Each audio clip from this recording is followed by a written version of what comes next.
Now we will listen to a reading by Ambassador Shabazz.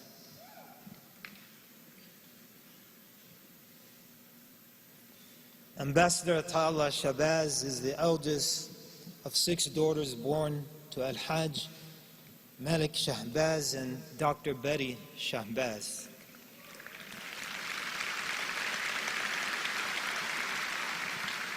She proudly shares that she is inspired by her parents, their parents, and those before them through the descending generations. The former Prime Minister of Belize recognized her as a key ambassador on international cultural affairs and project development, and in 2002 appointed her as ambassador at large. Powerful and elegant, we invite Ambassador Shahbaz to read and share and inspire us.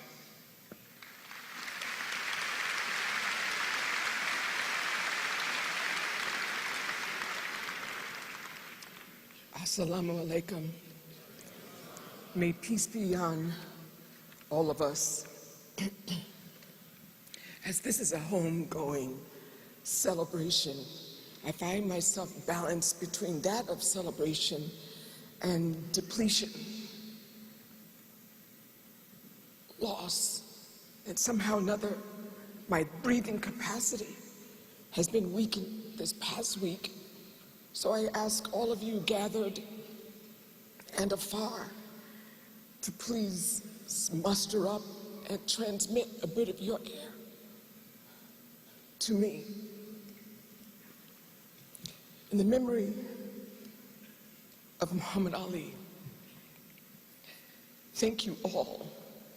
Shukran, merci, obrigado, muchas gracias, shukriya, and more as the globe centers at this very moment amidst the holy month of Ramadan, where every 2 hours there's a time zone praying and including Muhammad Ali and his family in their thoughts. Amidst that are the prayers of all faiths, all those touched, even those that don't claim a religion, are feeling something right now in honor of the family and the memory of their father, husband. In the spirit of my parents, Malcolm X Shabazz and Dr. Betty Shabazz,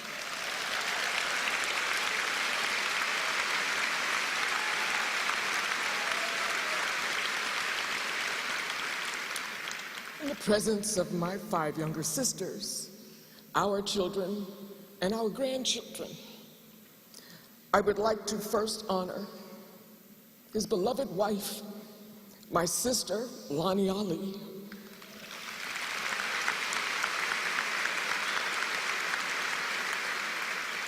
for all the strengths that you know and that resonate beyond. Sometimes you do need a little help, no matter how magnificent you are. And indeed, those that were with him, that loved him, his family members, sustained that.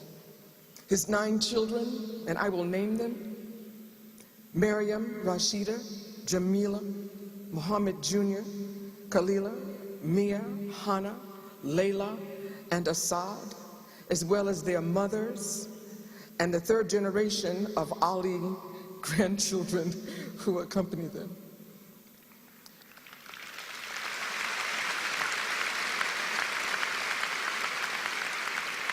To his only brother, Rahman, to his extraordinary example of a best friend, Howard Bingham,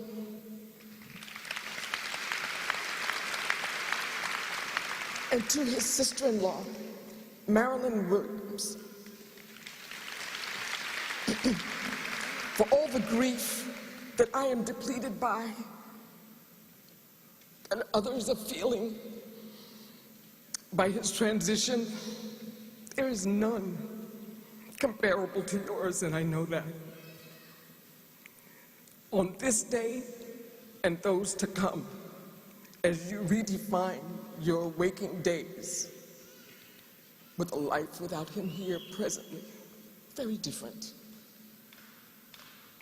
Photos, memories, all the things that we have on him that keep him going. He touched you differently, and that has to be honored and recognized, never forsaken.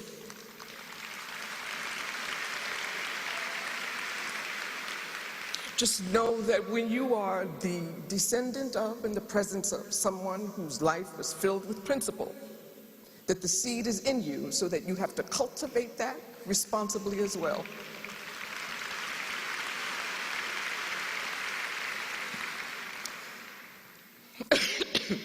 This moment is very meaningful for me to have been amongst those chosen and blessed by Muhammad himself and affirmed by his wife Lonnie to take part by sharing a prose and a statement during this homegoing ceremony. While he and I had a treasured relationship, the genesis of this love was through the love for my father.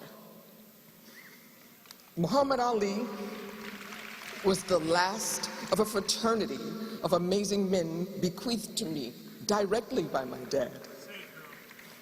Somewhere between me turning 18, 19, or 20, they all seemed to find me somehow, guided by an oath or a promise to my dad, long after him leaving this earth, to search for me. And they did, each one remaining in my life until joining the rest of the heavens' beloved summit of fearless humanitarians. This included Muhammad Ali, whom my dad loved as a little brother, 16 years his junior, and his entrusted friend. There was a double take when I came upon him, a once childhood child, and now looking right into his face. And you know how he is. You know, he gives you that little dare, like, is that you?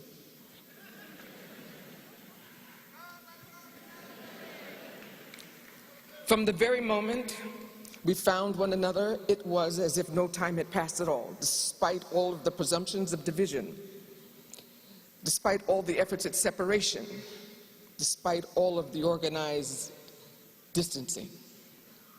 We dove right into all of the unrequited, yet stated and duly acknowledged spaces we could explore and uncover privately.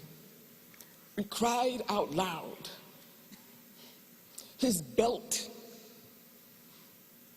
his grief for having not spoken to my dad before he left.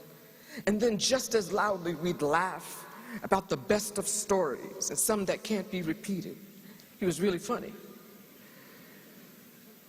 What was significant as brothers for my father and Ali was their ability to discuss openly anything, all facets of life, namely the true meaning as men with great responsibilities bestowed to them, of how to make an equitable difference in the lives of others. A unifying topic was faith, an ecumenical faith, respect for faith, all faiths, even if belonging to one specific religion or none, the root of such being the gift of faith itself. So in his own words, he wrote, "We all have the same God. We just serve him differently. Rivers, lakes, ponds, streams, oceans, all have different names, but they all contain water. So do religions have different names, and yet they all contain truth. Truth expressed in different ways and forms and times. It doesn't matter whether you're a Muslim, a Christian, or a Jew. When you believe in God, you should believe all people are part of one family.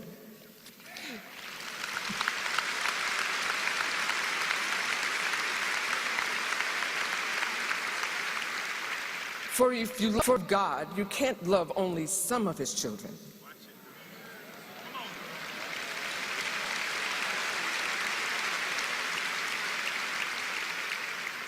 His words, and certainly ideals shared by both men. Love is a mighty thing, devotion is a mighty thing, and truth always reigns. Having Muhammad Ali in my life somehow sustained my dad's breath for me just a little while longer, 51 years longer, until now.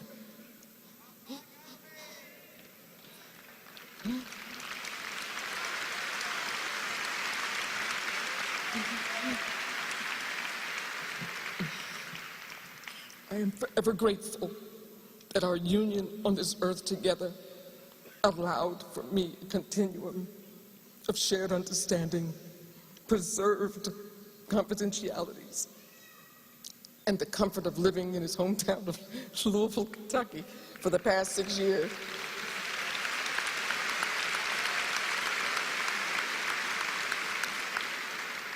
That was not a plan. And mostly for the gift of knowing and loving his wife and children forever forward, as my own family know that. As the last of the fraternity reaches the heavens, my heart is rendered ever longingly for that tribe of purpose, tribe of significance, tribe of confidence, tribe of character, tribe of duty, tribe of faith, tribe of service. We must make sure that the principle of men and women, like Muhammad Ali and others, whom dedicated their very being to assure that you get to recognize your own glory, is sustained and passed on like that Olympic torch. My dad would often state when concluding or parting from another, may we meet again in the light of understanding. And I say to you, with the light of that compass, by any means necessary.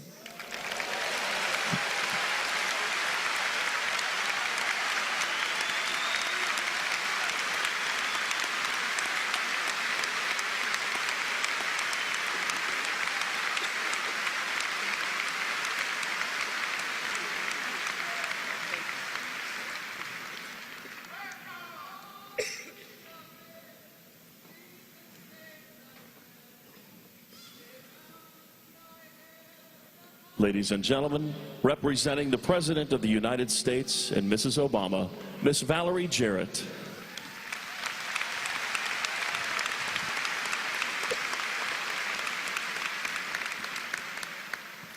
Good afternoon. On behalf of President Obama and Mrs. Obama, I wish to express to you their deepest regret that they couldn't be with us here today as we celebrate the extraordinary life of Muhammad Ali. I first met Muhammad Ali over 45 years ago through his friendship with my uncle, Gene Dibble. And he, my uncle, would be so touched that his son, Gene, is a pallbearer here today. Thank you, Lonnie. Because of my family connection, the President and First Lady asked me if I would read this tribute to you, penned by President Obama. It was 1980. An epic career was in its twilight. Everybody knew it, probably including the champ himself. Ali went into one of his final fights, an underdog. All of the smart money was on the new champ, Larry Holmes. And in the end, the odds makers were right. A few hours later, at 4 a.m., after the loss, after the fans had gone home and the sports writers were writing their final take, a sports writer asked a restroom attendant if he'd bet on the fight. The man, black and getting on in years, said he'd put his money on Ali. The writer asked why. Why, the man said? Why? Because he's Muhammad Ali. That's why. He said, "Mister, I'm 72 years old. and I owe the man for giving me my dignity.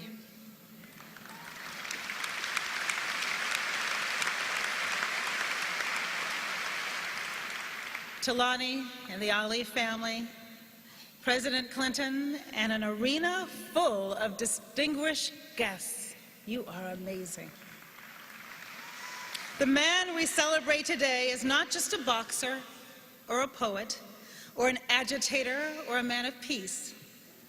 He was not just a Muslim or a black man or a Louisville kid, though I know you wish that was it, Louisville, this wonderful city. He wasn't even just the greatest of all time. He was Muhammad Ali, the whole far greater than the sum of its parts. He was bigger, brighter, and more original and influential than just about anyone of his era.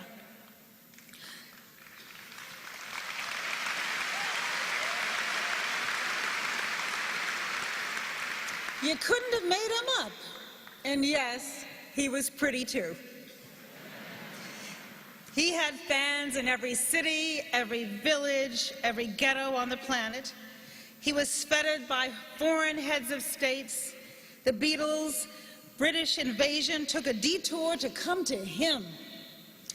It seemed sometimes that the champ was simply too big for America. But I actually think that the world flocked to him in wonder precisely because, as he once put it, Muhammad Ali was America.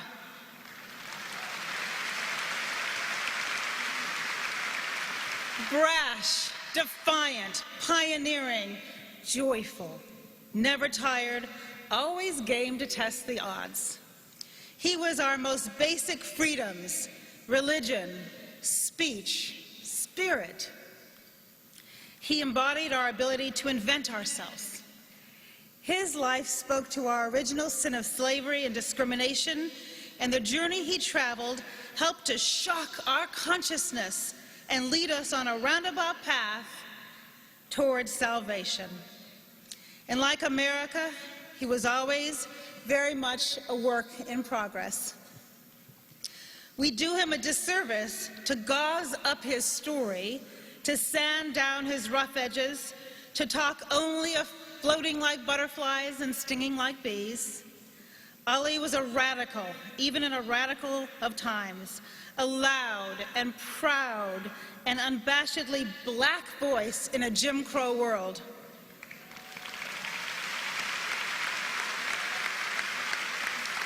His jabs knocked some sense into us. Yes, they did, pushing us to expand our imagination and bring others into our understanding. Now, there were times when he swung a bit wildly, that's right, wound up and accidentally may have wronged the wrong opponent, as he was the first to admit. But through all his triumphs and failures, Ali seemed to achieve the sort of enlightenment and inner peace that we are all striving towards. In the 60s, when other young men his age were leaving the country to avoid war or jail, he was asked why he didn't join them. He got angry. He said he'd never leave. His people, in his words, are here, the millions struggling for freedom and justice and equality, and I can do a lot of help in jail or not, right here in America.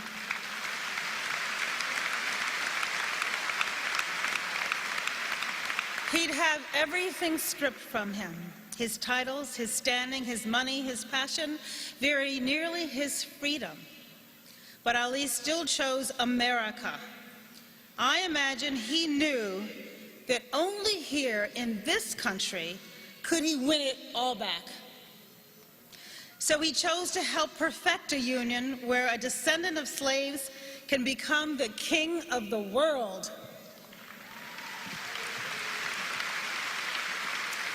And in the process, lend some dignity to all of us. Maids, porters, students, an elderly bathroom attendant, and help inspire a young, mixed kid with a funny name to have the audacity to believe he could be anything, even the President of the United States.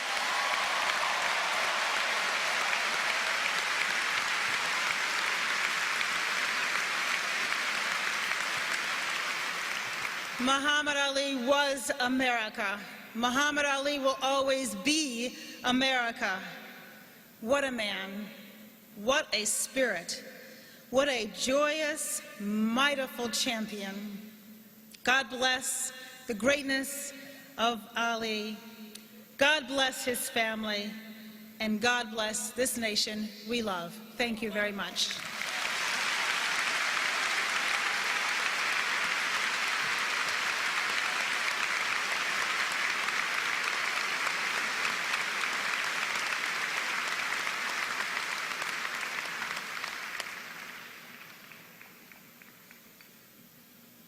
Ladies and gentlemen, Lonnie Ali.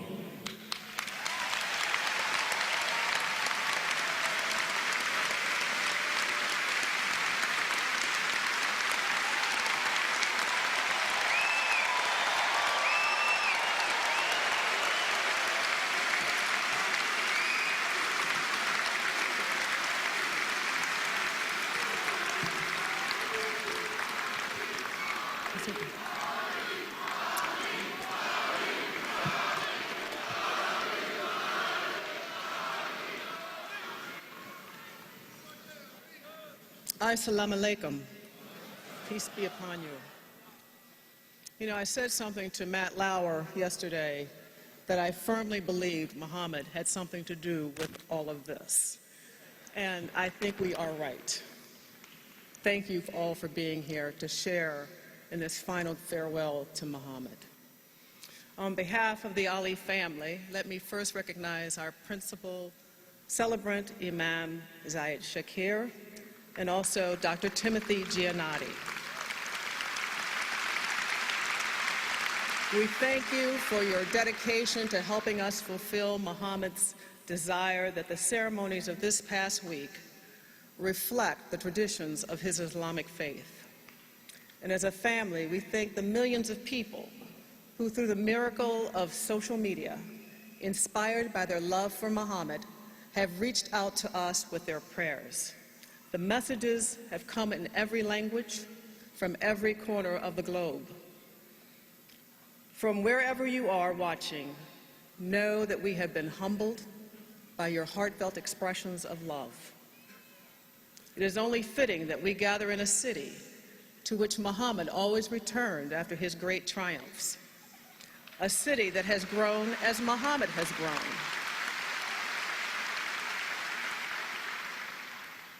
Muhammad never stopped loving Louisville, and we know that Louisville loves Muhammad.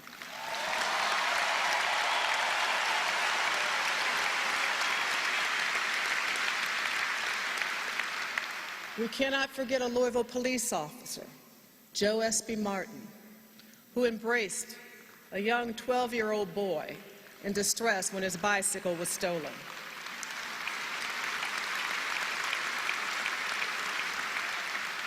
Joe Martin handed young Cassius Clay, sorry for tripping over that last word, Clay, the keys to a future in boxing he could scarcely have imagined. America must never forget that when a cop and an inner-city kid talk to each other, then miracles can happen.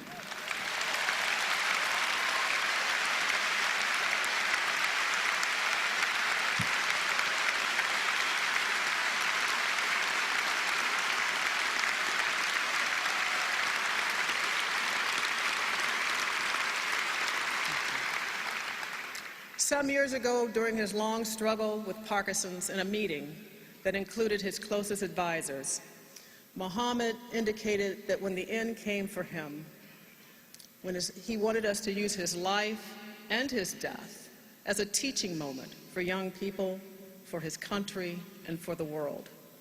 In effect, he wanted us to remind people who were suffering that he had seen the face of injustice, that he grew up in a segregation and that during his early life, he was not free to be who he wanted to be. But he never became embittered enough to quit or to engage in violence. It was a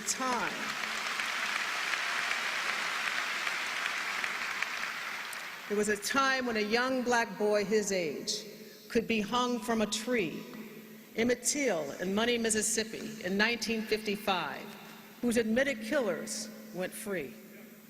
It was a time when Muhammad's friends, men that he admired, like Brother Malcolm, Dr. King, were gunned down and Nelson Mandela imprisoned for what they believed in.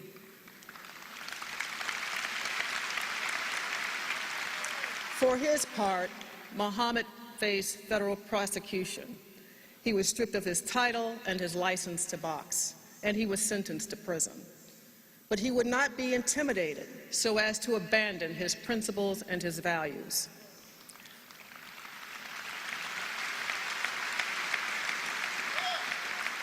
Muhammad wants young people of every background to see his life as proof that adversity can make you stronger. It cannot rob you of the power to dream and to reach your dreams. This is why we built the Muhammad Ali Center, and that is the essence of the Ali Center message.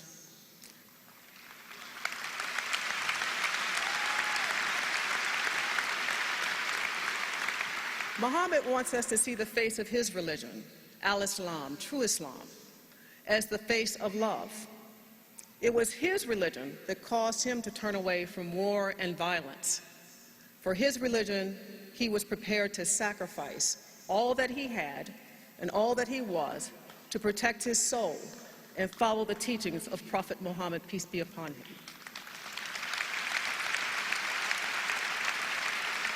So even in death, Muhammad has something to say. He is saying that his faith required that he take the more difficult road. It is far more difficult to sacrifice oneself in the name of peace than to take up arms in pursuit of violence.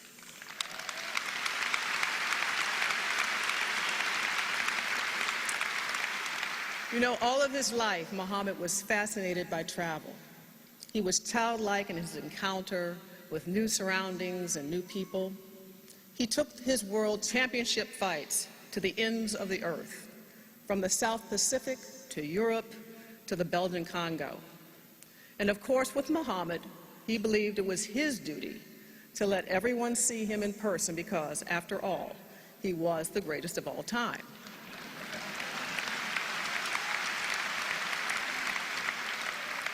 The boy from Grand Avenue in Louisville, Kentucky, grew in wisdom from his journeys. He discovered something new, that the world really wasn't black and white at all. It was filled with many shades of rich colors, languages, and religions. And as he moved with ease around the world, the rich and powerful were drawn to him, but he was drawn to the poor and the forgotten.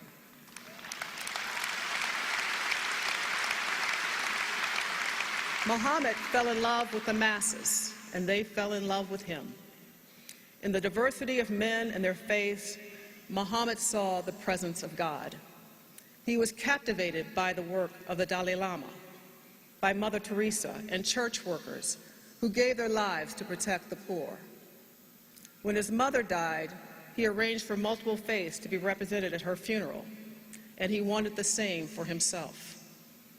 We are especially grateful for the presence of the diverse faith leaders here today, and I would like to ask them to stand once more and be recognized. Thank you.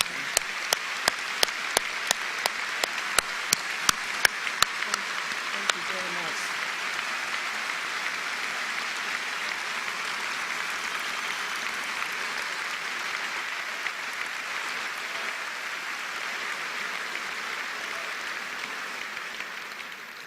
You know, as I reflect on the life of my husband, it's easy to see his most obvious talents.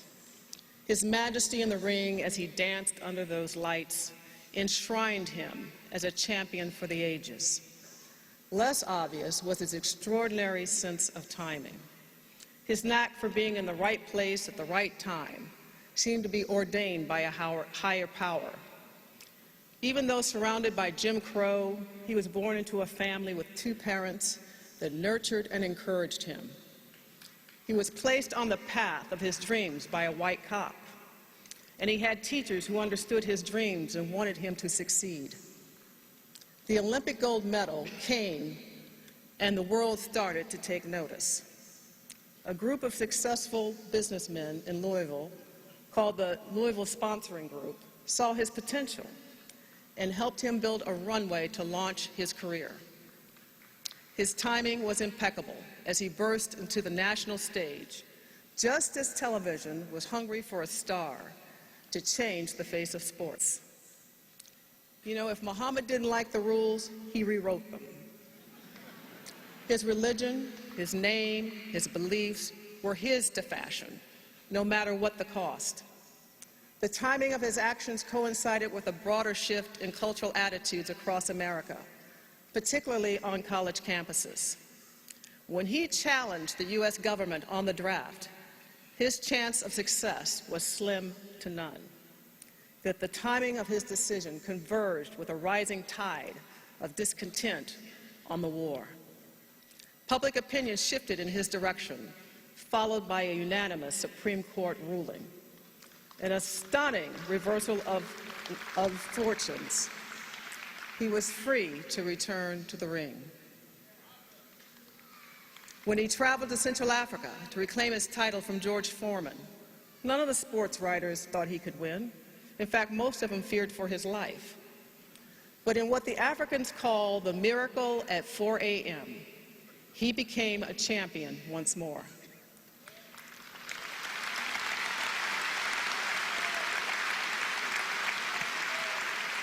And as the years passed, and those slowed by Parkinson's, Muhammad was compelled by his faith to use his name and his notoriety to support the victims of poverty and strife. He served as a UN messenger of peace and traveled to places like war-torn Afghanistan.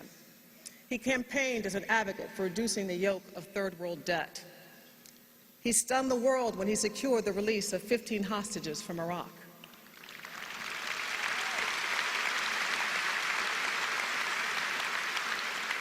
As his voice grew softer, his message took on greater meaning. He came full circle with the people of his country when he lit a torch that seemed to create new light in the 1996 Olympics.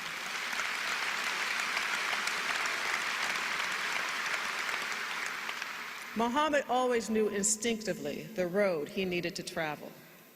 His friends know what I mean when I say he lived in the moment. He neither dwelled in the past nor harbored anxiety about the future. Muhammad loved to laugh, and he loved to play practical jokes on just about everybody. He was sure-footed in his self-awareness, secure in his faith, and he did not fear death. Yet his timing is once again poignant. His passing and its meaning for our time should not be overlooked. As we face uncertainty in a world and divisions at home, as to who we are as a people, Muhammad's life provides useful guidance. Muhammad was not one to give up on the power of understanding the boundless possibilities of love and the strength of our diversity. He counted among his friends people of all political persuasions, saw truth in all faiths and the nobility of all races, as witnessed here today. Muhammad may have challenged his government, but he never ran from it or from America.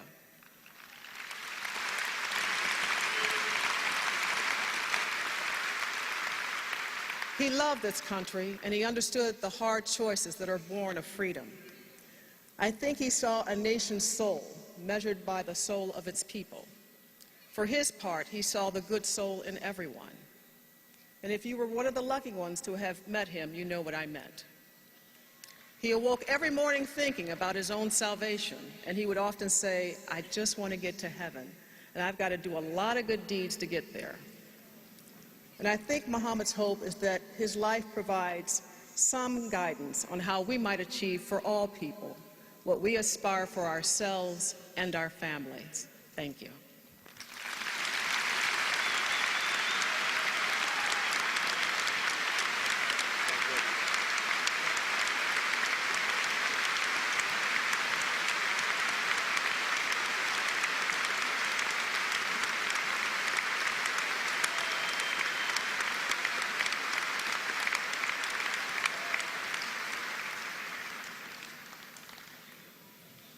Ladies and gentlemen, Maryam Ali.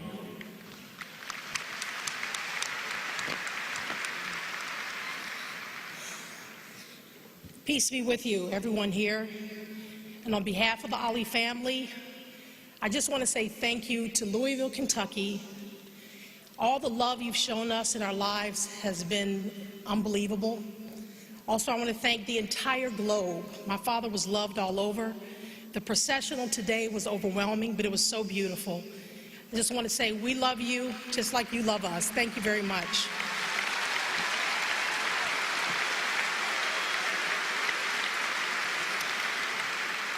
As you know, my father loved poetry. He was always rhyming and promoting his fights, and he had poems of the heart, spiritual poems, and poems to promote. And I just wrote a piece for him in honor of him on behalf of my sisters and brothers and everyone who loves my father. It's called Thank You, Our Dear Father.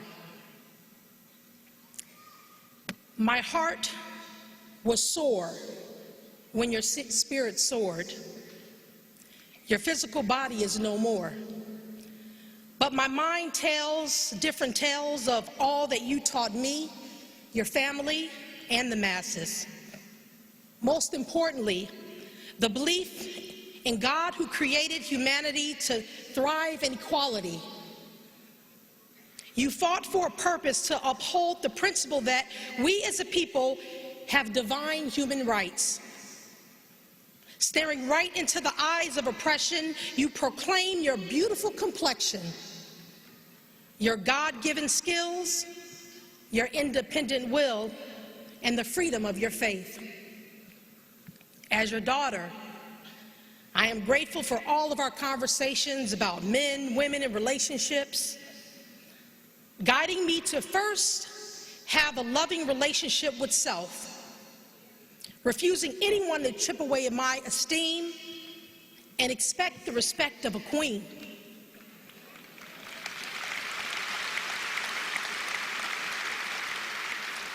Thank you, our dear Father, for asking us to think about our purpose and showing us the beauty of service to others. We marveled at your sincere love for people as you treated all who approached you with dignity.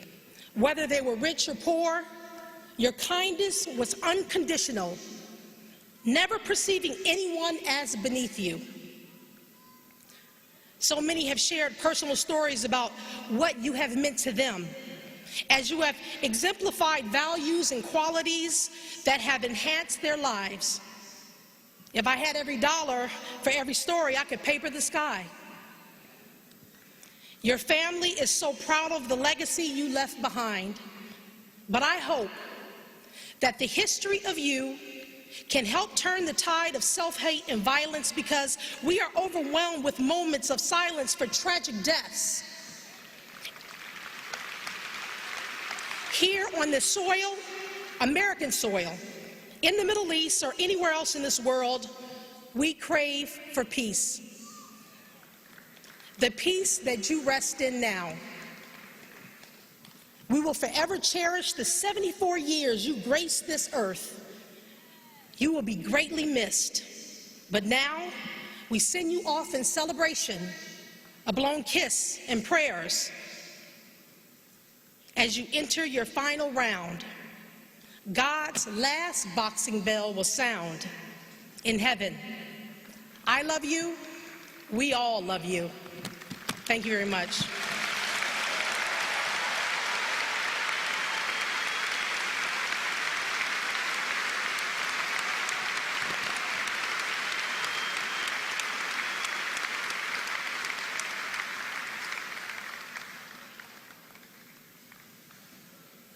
Ladies and gentlemen, Rashida Ali Walsh.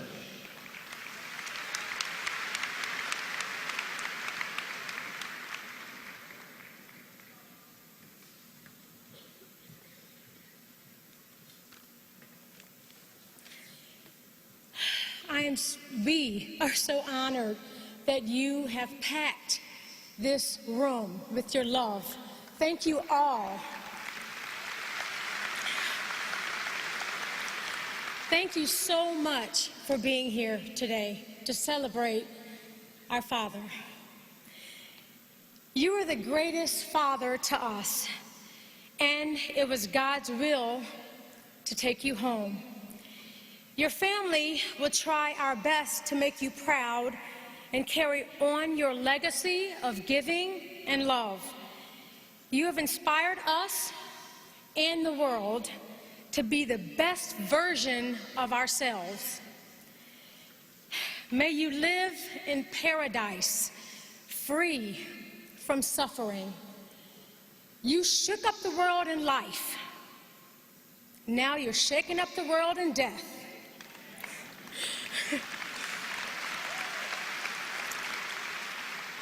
Daddy's looking at us now, right, and saying, I told you I was the greatest.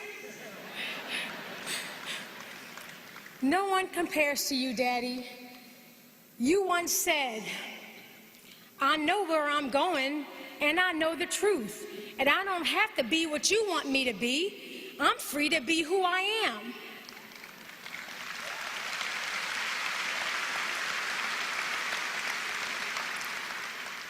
Now you are free to be with your Creator.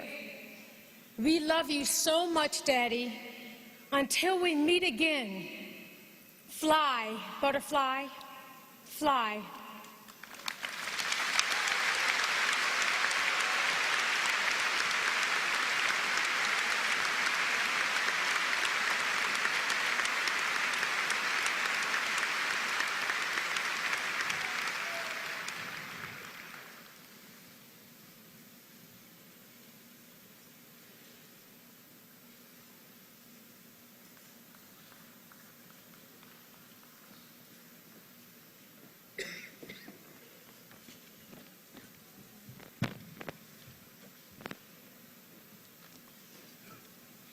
Hello, my name is Ali Di Nicola. I was born on Muhammad Ali's birthday. It was named after him. He used to call me the little greatest. We can all learn from Muhammad's example of kindness and understanding. When Muhammad was asked how he would like to be remembered, he said, I'd like for them to say, he took a few cups of love, he took 1 tablespoon of patience, 1 teaspoon of generosity, 1 pint of kindness, he took 1 quart of laughter, 1 pinch of concern, and then he mixed willingness with happiness. He added lots of faith, and he stirred it up well. Then he spread it over a span of a lifetime, and he served it to each and every deserving person he met. Thank you.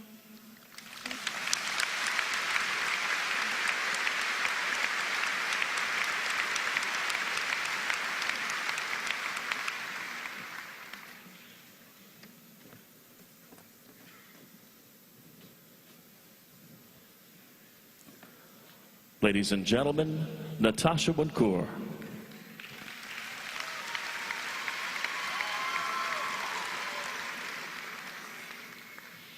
Before I begin, I would just like to say that I am truly humbled and honored to be here. And I would like to thank the Muhammad Ali Center and the Ali family for giving me the opportunity to speak and to echo the voice that Muhammad has given me.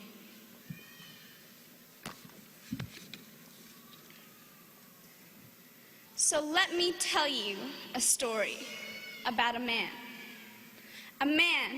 who refused to believe that reality was a limitation to achieve the impossible. A man who once reached up through the pages of a textbook and touched the heart of an 8-year-old girl whose reflection of herself mirrored those who could not see past the color of her skin. But instead of drawing on that pain from the distorted reality, she found strength, just as this man did when he stood tall in the face of pelting rain and shouted, I am the disturbance in the sea of your complacency, and I will never stop shaking your waves.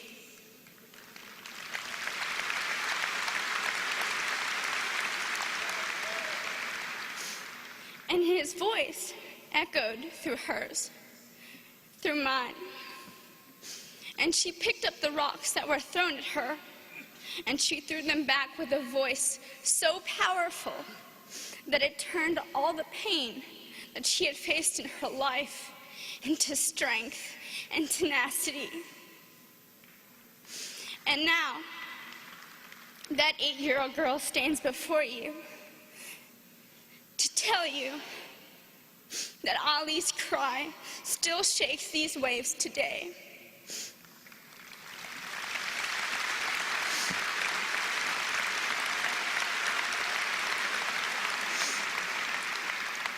That we are to find strength in our identities, whether we are black or white or Asian or Hispanic, LGBT, disabled or able-bodied, Muslim, Jewish, Hindu or Christian. His cry represents those who have not been heard and invalidates the idea that we are to be conformed to one normative standard.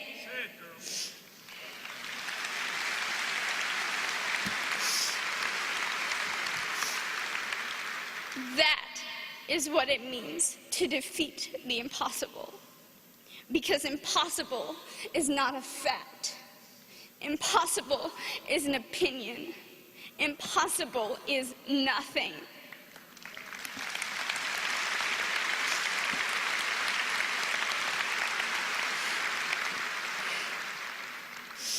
When I look into this crowd, I smile. I smile to recognize that he's not really gone.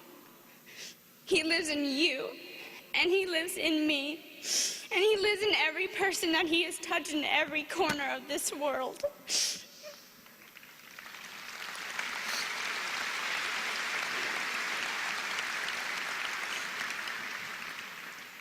Reality was never a limitation for Ali. For us, just as every punch his opponents threw, impossible is never enough to knock us down, because we are Ali.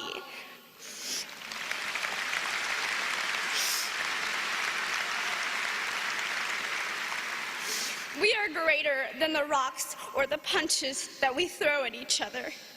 We have the ability to empower and inspire and to connect and to unify, and that will live on forever.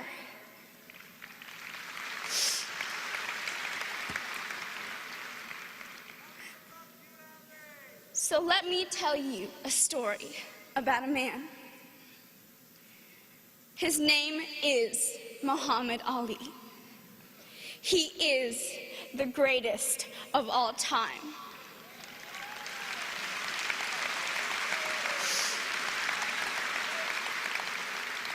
He is from Louisville, Kentucky, and he lives in each and every one of us.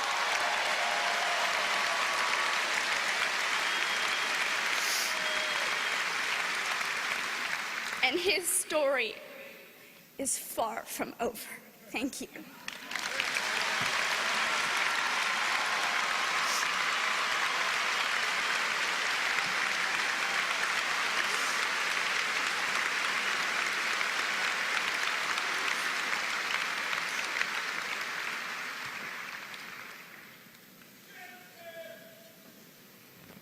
Ladies and gentlemen, John Ramsey.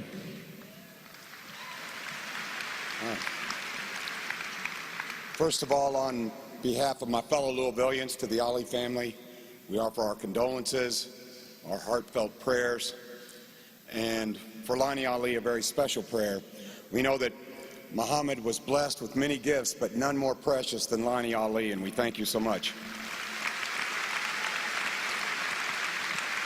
You know, I've got to tell you, Louisville, when I was in the procession today and I saw the tens of thousands of people and all the warmth and the love and the respect that was shown for Muhammad, I got to tell you, my heart swelled with pride. I know he was watching from above, and I know he absolutely loved it. Yeah. But I don't think he'd be surprised. I think Muhammad would say, Louisville, Kentucky, the greatest city of all times. I'm feeling good. Man, I'll tell you what, how can we lose with the stuff we use? I'm I'm feeling so good, I think I'm gonna make a comeback and change my name back to Walnut Street. That's how good I feel. You know, for me, I always felt connected to Muhammad even before I'd met him. You know, maybe it was the fact that I was a Louisville boy. Maybe it's the fact that I love the Louisville Cardinals, like Muhammad. You know, but as our relationship evolved, I found that a lot of people felt this personal connection with Muhammad. And that's part of the Ali magic. You know, initially, for a lot of men my age, and certainly myself, it was the athlete that I was attracted to. I mean, that kind of size, that kind of speed, that agility, that grace, not only made him the heavyweight champion of the world 3 times, but it made him Sports Illustrated Sportsman of the Century, the AP Athlete of the Century. Certainly it made him the athlete, a once-in-a-lifetime athlete. But I would argue that the combination of compassion, kindness, love, and the ability to lift us up made him a once-in-a-lifetime person.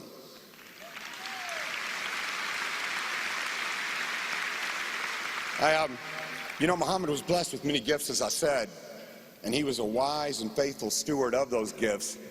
There's many stories about Muhammad, but there's a couple that really, to me, encapsulate what he was all about. I remember back in 2000, I made a trip to the Summer Olympics with Muhammad, and one day he decided we were going to go see a boxing match. And I remember we're ringside, the American wins, 15,000 people are chanting, USA, USA. And I thought, this is my Olympic moment. You know, I was filled with patriotic pride. The boxer came down from the ring. He took the obligatory picture with Muhammad, the fist-to-chin shot. Hundreds of photographers from around the world were taking pictures. You know, thousands of people cheering for Muhammad and this victorious fighter. And then Muhammad leaned down to me, whispered in my ear. He said, I want to see the loser. I said, excuse me? I want to see the loser. So I motioned over to an Olympic official and I said, you know, Muhammad wants to see the loser. Can we go to the losing locker room? And we get to the losing locker room, and there's not tens of thousands of people. There's not any photographers. There's just a kid in the corner on a stool. He's got a towel around his neck. He's got a bloody mouse under his eye. This has got to be the lowest point of his athletic career at the very least. Felt like he let down his country. He's defeated. And the vibe in that room was literally the lowest of low. But then when Muhammad walks in, this kid recognizes him instantly. And in broken English, he says, Muhammad Ali. And Muhammad started dancing. He says, show me what you got, man. Show me what. And Muhammad starts throwing out jabs, and this kid starts ducking and smiling. Muhammad grabs him in a bear hug. And he said, I saw what you did out there, man. You look good, man. You're moving good. You can be a champion, man. Don't give up. And I remember it warmed my heart how he took this kid from here to here in an instant. And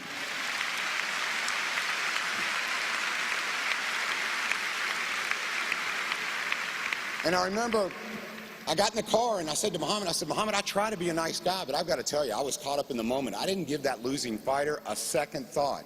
I said, Muhammad, you're the greatest. Muhammad said, tell me something I don't already know.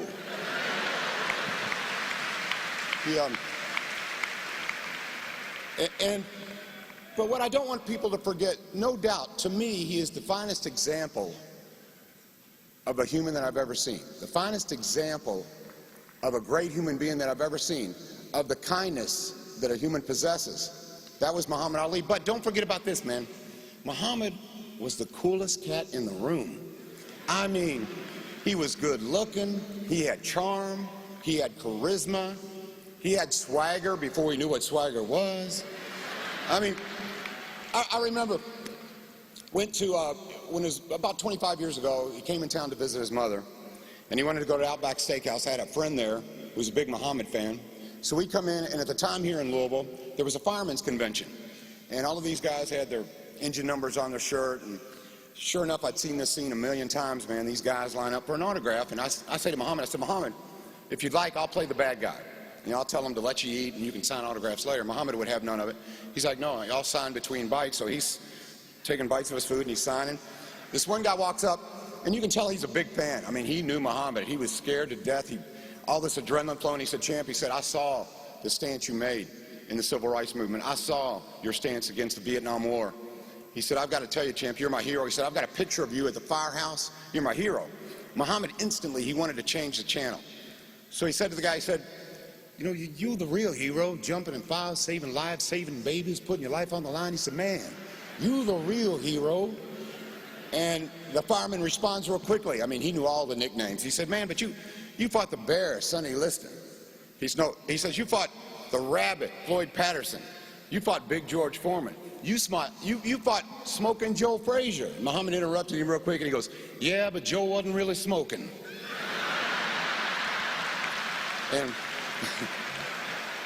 And I said, Muhammad, that's a good line. He goes, you're right, write that down. But it wasn't all about signing autographs and kissing babies. You know, if there was a village that needed food in a third world country, Muhammad was on plane, will travel with check. If there was a conflict and he could be part of a resolution, again, Muhammad will travel. As Lonnie had mentioned, if there were hostages to be released, Muhammad was a man of action. One of my favorite quotes, and I think it's right here in your program, Muhammad said, service to others is the rent you pay for your room here on earth. And I just want to say, Champ, your rent is paid in full. Your rent is paid in full. Your rent is paid in full.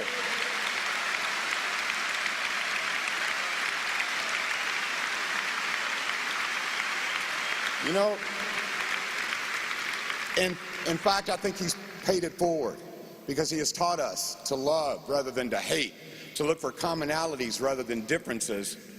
And so therefore, I think he's really paid it forward for all of us. So, as we all know now, you know, the fight is over, but I'm here to tell you, the decision is in, and it is unanimous. Because of Muhammad Ali, we all win. The world wins. Thank you so much, Muhammad.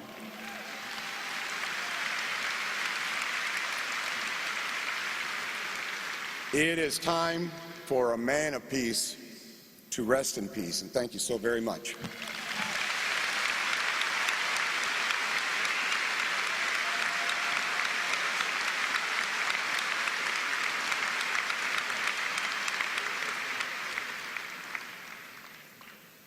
Ladies and gentlemen, Billy Crystal.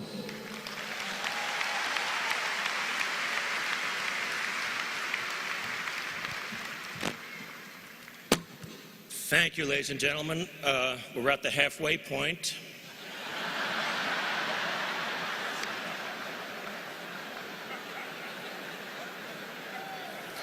I was clean-shaven when this started.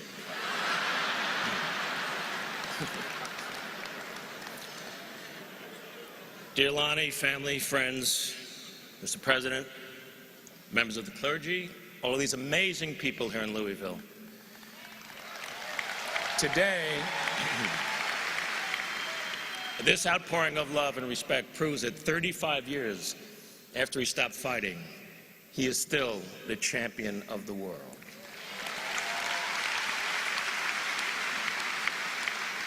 Last week, when we heard the news, time stopped. There was no war, there were no terrorists, no global catastrophes. The world stopped, took a deep breath, and sighed. Since then, my mind has been racing through my relationship with this amazing man, which is now 42 years that I know him. Every moment I can think of is cherished, and while others can tell you of his accomplishments, he wanted me to speak and tell you of some personal moments that we had together.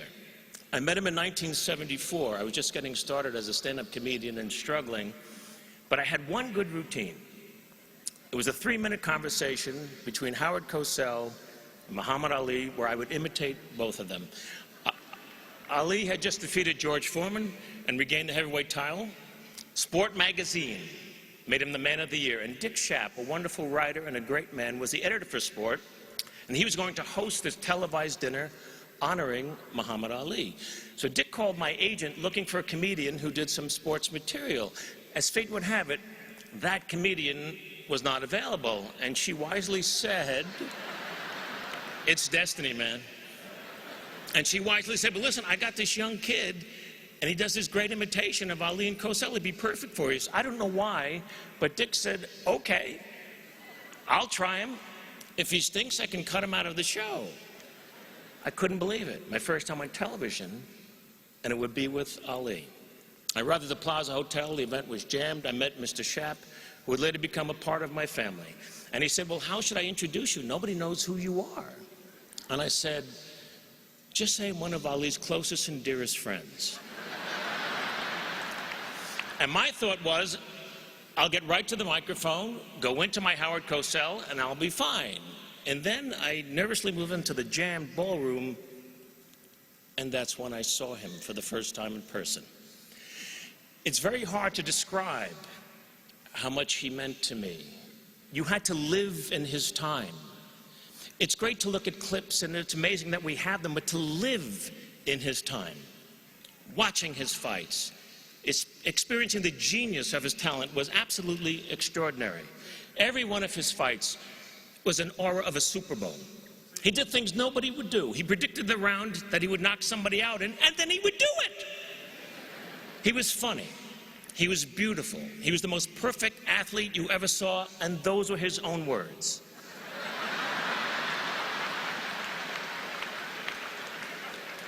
But he was so much more than a fighter as time went on.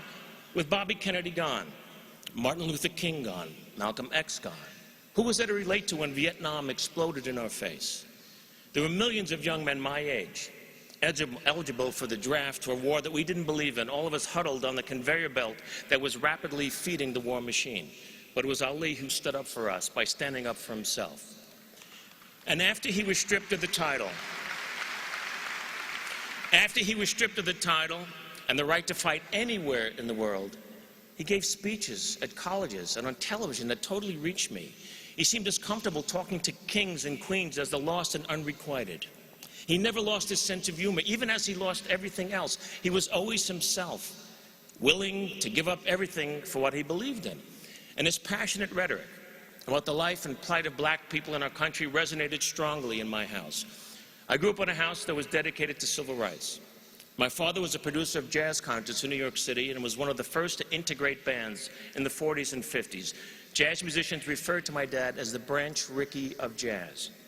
My uncle and my family, Jewish people, produced Strange Fruit, Billie Holiday's classic song describing the lynching of African Americans in this country. And so I felt him. And now there he was, just a few feet from me. I couldn't stop looking at him, and he seemed to like glow, and he was like in slow motion, his amazing face, smiling and laughing. I was seated a few seats from him on the dais, and in the room were all of these athletes in their individual sports, great ones. Gino Marchetti of the Baltimore Colts, Franco Harris of the Steelers, Archie Griffin, who had won the Heisman from Ohio State, literary legends, Neil Simon, George Plimpton, all on the dais, fawning over Ali, who then looked at me with an expression that seemed to say, "What is Joel Gray doing here?" Mr. Shapp introduced me as one of Ali's closest and dearest friends. 2 people clapped. My wife and the agent. I rose, Ali still staring at me. I passed right behind him, got to the podium, went right into the Cosell. "Hello everyone, Howard Cosell coming to you live from Zaire. Some would pronounce it Zaire. They're wrong." It got big laughs. And then I went into the Ali. Everybody's talking about George Foreman. I want to talk about George Foreman. George Foreman was ugly. He's so slow. George was slow. I come on, voop, voop, voop. And then I rope-a-dope George, and I'm so fast at 33 years of age. I'm so fast I can turn up the lights, be in my bed before the room gets dark.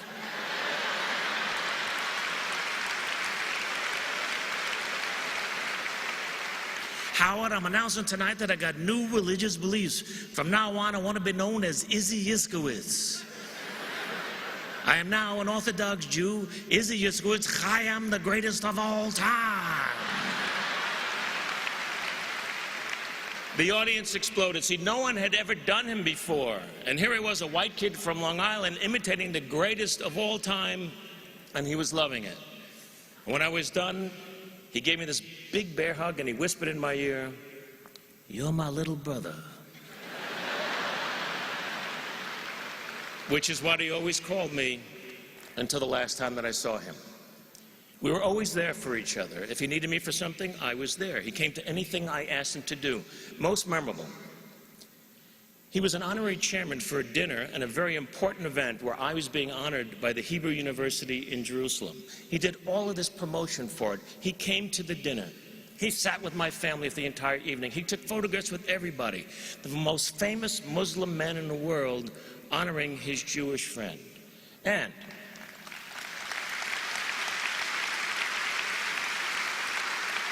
because he was there, we raised a great deal of money, and I was able to use it to endow the university in Jerusalem with something that I told him about. And it was something that he loved the theory of, and it thrives to this day. It's called Peace Through the Performing Arts.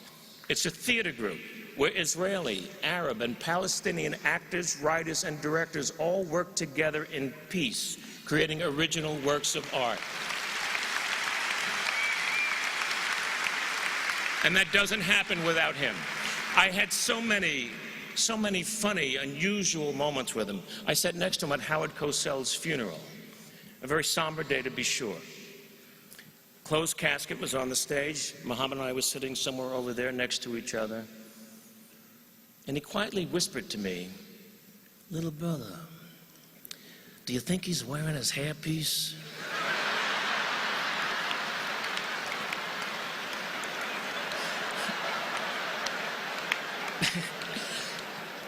So I said, "I don't think so."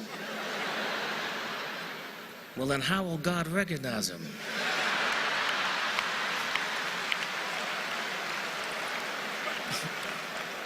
So I said, "Champ, once he opens his mouth, God will know." So we started laughing. It was a muffled laugh at first, but then we couldn't contain ourselves. Here we were at a funeral, me with Muhammad Ali, laughing like two little kids who heard something dirty in church, you know, and we're just laughing and laughing. And then he looked at me and he whispered, "Howard was a good man." One time he asked me if I would like to run with him one morning, do road work with him. I said, "Well, that'd be amazing. Where do you run?" He said, "Well, I run at this country club, and I run on a golf course early in the morning. It's very private. Nobody bothers me. We'll have a great time." And I said, "Champ, I can't run there. The club has a reputation for being restricted." "Well, it's restricted me. They don't allow Jews there. They don't have any Jewish members." He was incensed. "I'm a black Muslim, and they let me run there. Little brother, I'm never going to run there again." And he didn't.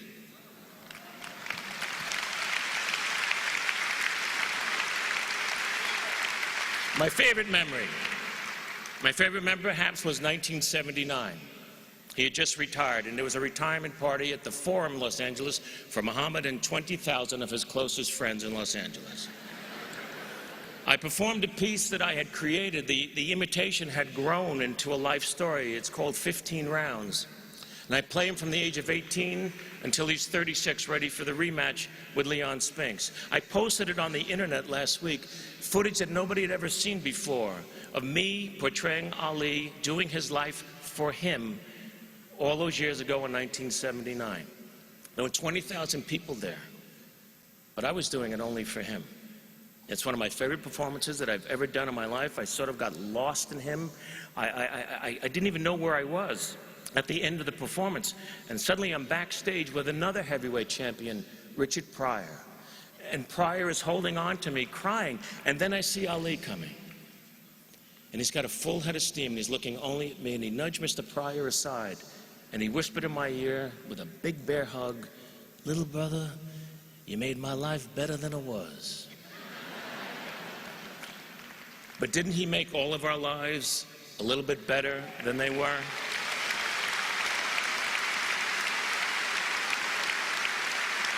That,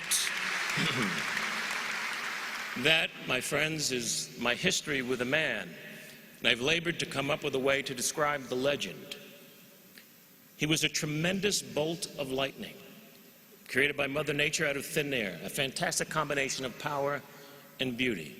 We've seen still photographs of lightning bolts at the moment of impact, ferocious in its strength, magnificent in its elegance. And at the moment of impact, it lights up everything around it, so you can see everything clearly. Muhammad Ali struck us in the middle of America's darkest night, in the heart of its most threatening gathering storm. His power toppled the mightiest of foes, and his intense light shined on America, and we were able to see clearly injustice, inequality, poverty, pride, self-realization, courage, laughter, love, joy, and religious freedom for all. Ali forced us to take a look at ourselves. This brash young man who thrilled us, angered us, confused, and challenged us ultimately became a silent messenger of peace, who taught us that life is best when you build bridges between people, not walls.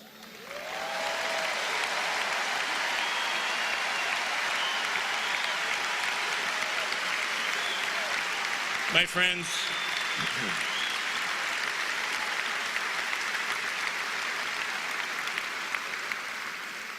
friends, only once in 1,000 years or so do we get to hear a Mozart or see a Picasso, read a Shakespeare.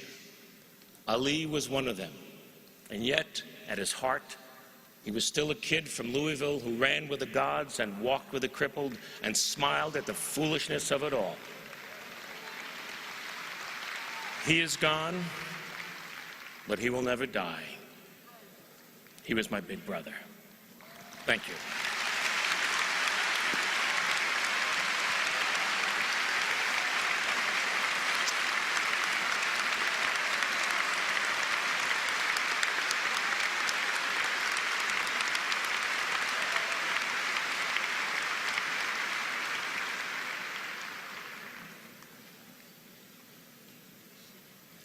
Ladies and gentlemen, Bryant Gumbel.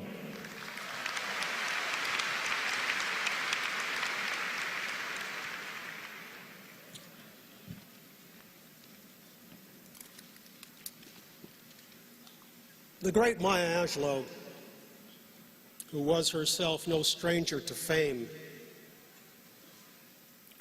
wrote that ultimately people will forget what you said, and people will forget what you did, but that no one will ever forget how you made them feel. As applied to Muhammad Ali, the march of time may one day diminish his boasts and his poetry, maybe even his butterflies and bees. It may even one day dull the memories of the thriller in Manila and the rumble in the jungle.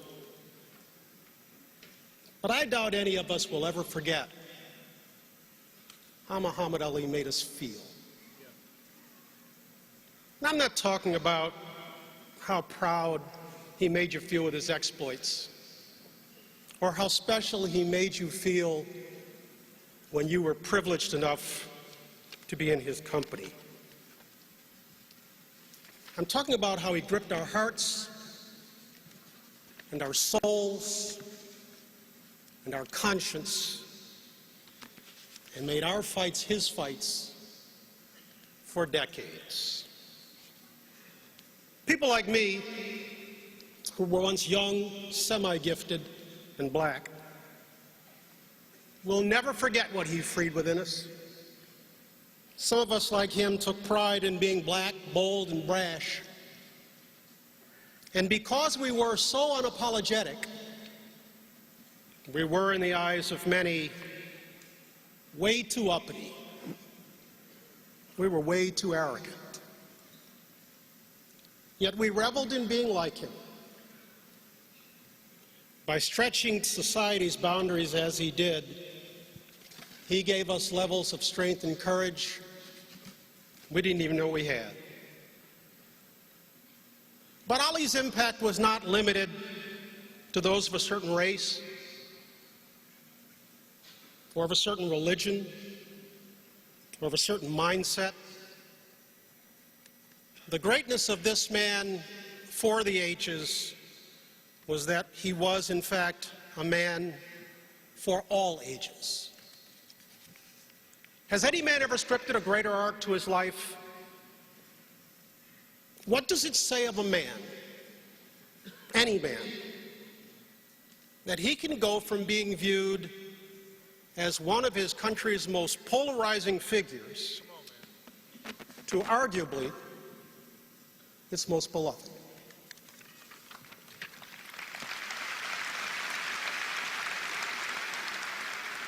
And to do so without changing his nature or for a second compromising his principles. Yeah, you know, there were great causes, there were great national movements, there were huge divisions that afforded Ali unusual opportunities to symbolize our struggles. But Harry Truman had it right when he said men make history and not the other way around. Or as Lauryn Hill so nicely put it, consequence is no coincidence. Befitting his stature as the GOAT, Muhammad Ali never shied away from a fight. He fought not just the biggest and baddest men of his day inside the ropes, but outside the ring he also went toe-to-toe with an array of critics, a seemingly endless succession of societal norms, the architects of a vile, immoral war, the U.S. government. He even fought, ultimately to his detriment, the limitations of Father Time. Strictly speaking, fighting is what he did. But he broadened that definition by sharing his struggles with us and by viewing our struggles as his. And so it was that at various times he accepted and led battles on behalf of his race, in support of his generation, in defense of his religious beliefs, and ultimately, in spite of his disease. I happen to have been overseas working in Norway this past week. My buddy Matt called, told me the champ had been taken to the hospital. At this time it was really serious. Right away I called Lonnie, who was, as always, a pillar of strength.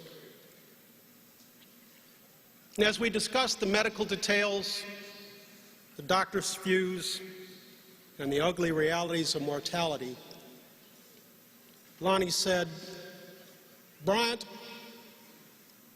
the world still needs him."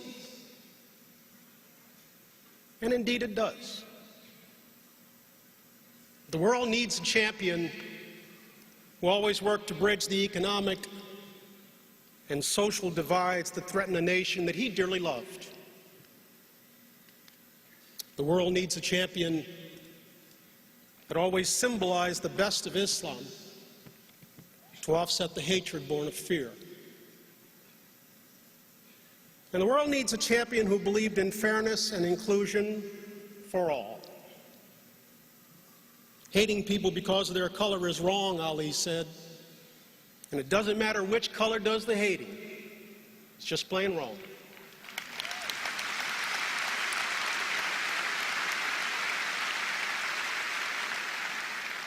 Yeah, we do need Muhammad Ali now. We need the strength and the hope, the compassion and the conviction that he always demonstrated.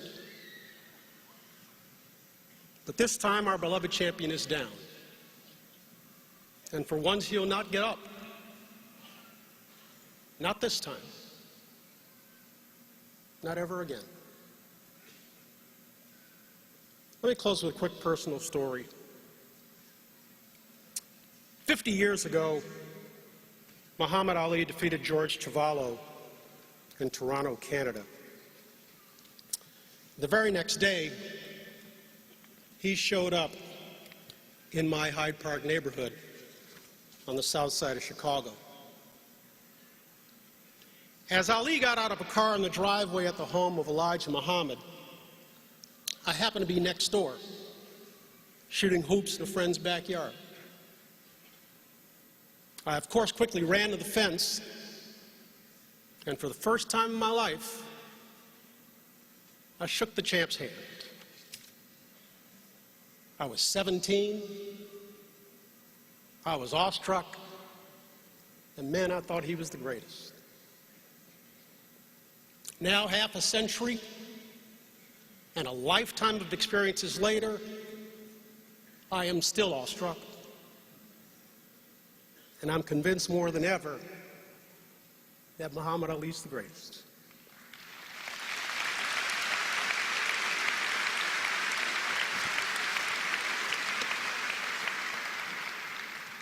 To be standing here by virtue of his and Lonnie's request, it's mind-numbing. The honor that Ali has done me today as he goes to his grave is one that I will take to mine. God bless you, Jim.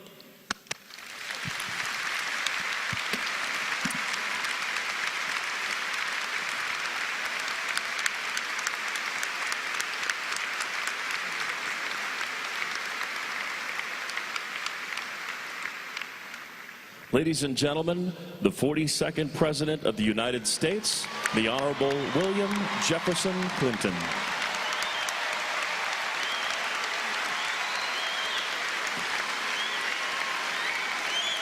Thank you.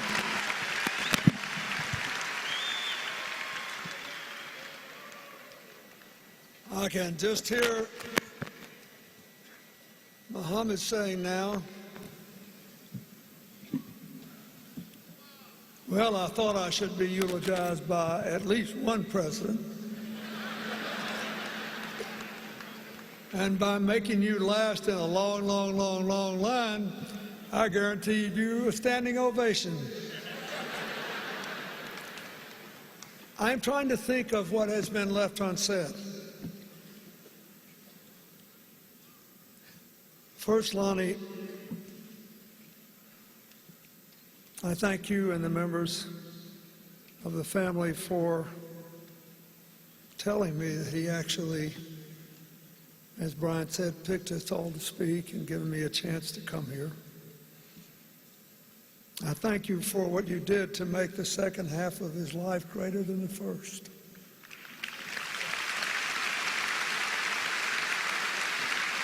I thank you for the Muhammad Ali Center and what it has come to represent to so many people. Here's what I'd like to say. I spend a lot of time now, as I get older and older and older, trying to figure out what makes people tick, how do they turn out the way they are, how do some people refuse to become victims and rise from every defeat. We've all seen the beautiful pictures of the home Muhammad Ali was a boy in, and people visiting and driving by. I think he decided something I hope every young person here will decide. I think he decided very young to write his own life story. I think he decided before he could possibly have worked it all out, and before fate and time could work their will on him, he decided that he would not be ever disempowered. He decided that not his race, nor his place, nor the expectations of others, positive, negative, or otherwise, would strip from him the power to write his own story. He decided first to use these stunning gifts: his strength and speed in the ring, his wit and way with words in managing the public, and his mind and heart to figure out at a fairly young age who he was, what he believed, and how to live with the consequences of acting on what he believed. A lot of people make it to steps 1 and 2 and still just can't quite manage living with the consequences of what he believed. For the longest time, in spite of all the wonderful things that have been said here, I remember thinking when I was a kid, this guy is so smart. And he never got credit for being as smart as he was. And then, I don't think he ever got the credit for being, until later, as wise as he was. In the end, besides being a lot of fun to be around and basically a universal soldier for our common humanity, I will always think of Muhammad as a truly free man of faith. And being a man of faith, he realized he would never be in full control of his life. Something like Parkinson's could come along. But being free, he realized that life still was open to choices. It is the choices that Muhammad Ali made that have brought us all here today in honor and love. And the only other thing I'd like to say, I think we all need to really, really think about, is that the first part of his life was dominated by the triumph of his truly unique gifts. We should never forget them. We should never stop looking at the movies. We should thank Will Smith for making his movie. We should all be thrilled. It was a thing of beauty. But the second part of his life was more important because he refused to be imprisoned by a disease that kept him hamstrung longer than Nelson Mandela was kept in prison in South Africa. That is, in the second half of his life, he perfected gifts that we all have. Every single solitary one of us have gifts of mind and heart. It's just that he found a way to release them in ways large and small. I'll never forget, I asked Lonnie if she remembered the time when they were still living in Michigan, and I gave a speech in Southwest Michigan. There's an economic club there, and it's sort of a ritual when a president leaves office. And you have to get reacclimated. Nobody plays a song when you walk in a room anymore. You don't really know what you're supposed to do. And this club here, there, it's called the Economic Club, I think. They're used to acting like you still deserve to be listened to, and you got to get reacclimated. So they came to dinner, and they sat with me at this dinner. And he knew, somehow he knew, that I was a little off my feed that night. I was trying to imagine how to make this new life. And so he told me a really bad joke. And he told it so well, and he laughed so hard that I totally got over it and had a great time. He had that feel about, there's no textbook for that, knowing where somebody else is in their head. Picking up the body language. Then, Lonnie and Muhammad got me to come here when we had the dedication to the Muhammad Ali Center, and I was trying to be incredibly old, gray-haired, elder statesman, dignified.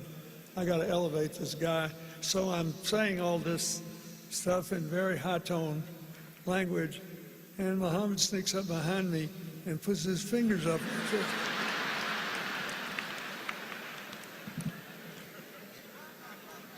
Finally, after all the years that we had been friends, my enduring image of him is like a little reel in 3 shots. The boxer I thrilled to as a boy,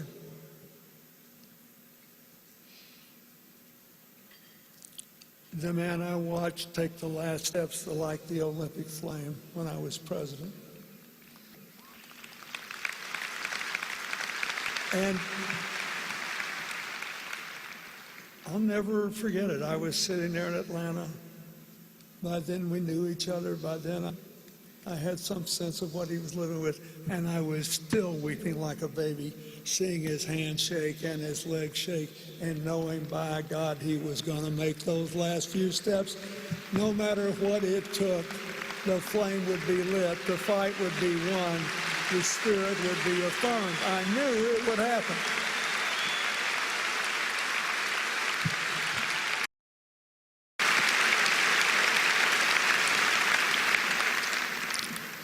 And then this,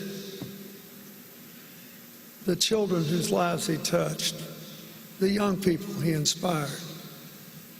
It's the most important thing of all. So I ask you to remember that. We all have an Ali story. It's the gifts we all have that should be most honored today, because he released them to the world, never wasting a day that the rest of us could see anyway, feeling sorry for himself that he had Parkinson's, knowing that more than 3 decades of his life would be circumscribed in ways that would be chilling to the naked eye, but with a free spirit, it made his life bigger, not smaller, because other people, all of us, unlettered, unschooled, in the unleashing said, well, would you look at that? Look at that. May not be able to run across a ring anymore, may not be able to dodge everybody and exhaust everybody anymore, and he's bigger than ever, because he is a free man of faith, sharing the gifts we all have. We should honor him by letting our gifts go among the world as he did. God bless you, my friend. Go in peace.